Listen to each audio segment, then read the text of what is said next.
What's going on, guys? Steven here with Speed Advocates. I want to talk to you guys real quick about what we're doing tomorrow, Wednesday the 2nd of October, and Thursday the 3rd of October.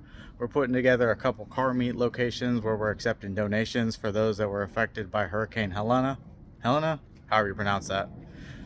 Things that we're looking for are sport drinks, especially if it's in the powder packet form, hydration packs, baby wipes, diapers, baby formula, bug spray, sunscreen, plastic utensils, manual can openers, trash bags, water bottles, toilet papers, paper towels, non-perishable foods, cleaning supplies, plastic sheeting, toothbrushes, toothpaste, pet foods, another one that people forget about, feminine hygiene products, stuff like that, anything for kids, anything for babies, anything to get by, to get cleaned up. We're going to be doing a delivery out to Asheville, North Carolina or South Carolina. Probably going to leave out sometime on Sunday or Monday, depending on how much supplies we get.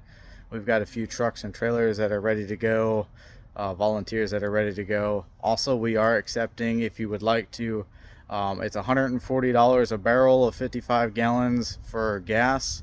We will do some deliveries of those as well. We're teaming up with Gas Jockey again on that, like we did last time.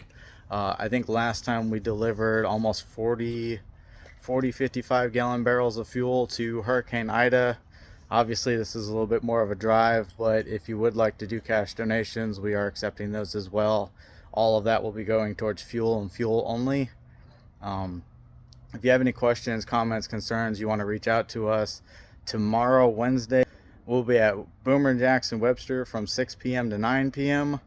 and that is off of the Gulf Freeway down in Webster, Texas. Thursday, we will be at Tomball at the Rudys that we're always at. That's off of 249. We will be there from 7 to 9 p.m. If the weather goes really good this weekend, Saturday, they're showing 50% chance of rain. We'll also be accepting donations at the Stomping grounds in the Heights, where we're hosting our brunch event. Once again, if you have any questions, comments, concerns, anything like that, feel free to message us. Let us know how you can donate or need supplies. We will have some other donation locations. We're also looking for other donation locations. So if you would, please hit me up. Once again, thank you guys. Let's help these people out.